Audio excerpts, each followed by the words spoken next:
Danny, an incredible game really, 5-2 victory tonight. You must be delighted with your team's performance.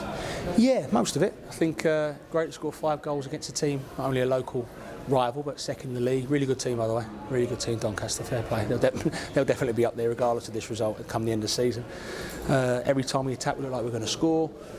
Crosses in the box were good. Just a bit disappointing that last 10 minutes that we went a bit sloppy on our own box. They missed 2 really good chances and score real sloppy from us defensively from the corner at the end. So that's really disappointing, but come on, you take a 1-0 before the game, let alone a 5-2, so we can't be too greedy with our demands.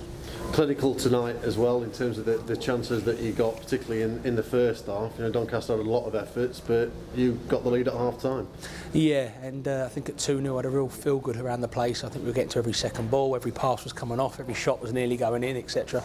But for them to get that goal just not too long before half time, the message was at the break to the players was they're going to come out believing they can get an early goal, and if they did, you know, a team in second isn't second for no reason whatsoever. They're second because they come from behind and win games. So we knew that, we didn't say we had to get the 3rd goal, but we needed to start the second half really brightly in their half and show that we weren't going to lay down. And the boys showed no nervousness. I thought the crowd gave off some real positive energy and it helped the players get that 3rd goal, and then the 4th. And like I say, yeah, it's really disappointing actually it didn't finish at 5-1 or even 4-1 because we just went a little bit slack in our own box towards the end. But you can forgive the lads at sometimes because it's never through a lack of effort.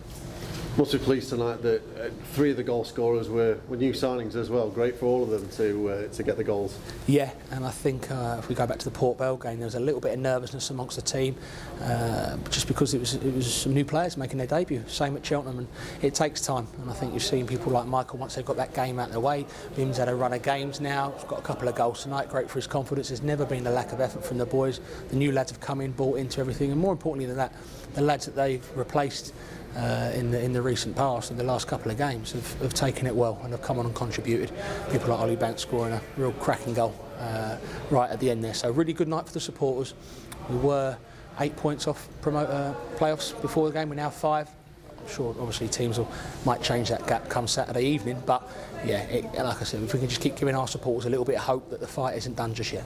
In terms of the context of the season though, putting 5 past Doncaster, big win, cutting that gap, this could really boost things and rejuvenate that push, couldn't it? It could, and I think we're the top or near the top scorers in the league, and that's not for that's not by luck. It's the way we play, it's the way we create chances. We've got some real attacking flair players, as the gaffer calls them, and 2 good strikers at the minute in Pepple and Madden. All fighting for the shirt. Obviously, Paddy got it at Cheltenham, Bim's got it tonight, and with 2 goals, he'll be looking to keep it again at Walsall next week. So, yeah, I think it's great for confidence after you lose a game in a disappointing fashion at Cheltenham, like we did. 92nd minute, and played okay, but not fantastic. It was important we didn't lose again, and that sounds a bit negative and a bit like glass half empty, but after defeat you don't lose again, especially against a packed house, against your local rivals. You put up a fight, you play some good football, and you see what happens, and tonight we got the win. And particularly after such a testing start, of course, with the news about John Fleck and what happened in the warm-up tonight. Yeah. What's the situation there? And clearly everyone sends the best wishes. Yeah, well, I don't think I'm giving too much away. I had a fit of some sort. I won't go too much into the details of that, and it did look very nice at some point for poor John. Last we saw of him, he was on a stretcher leaving, conscious, speaking, smile on his face, obviously not laughing and joking, but a smile on his face, and he's in good hands. We'll know more tomorrow, but yeah, fingers crossed he seems to be okay.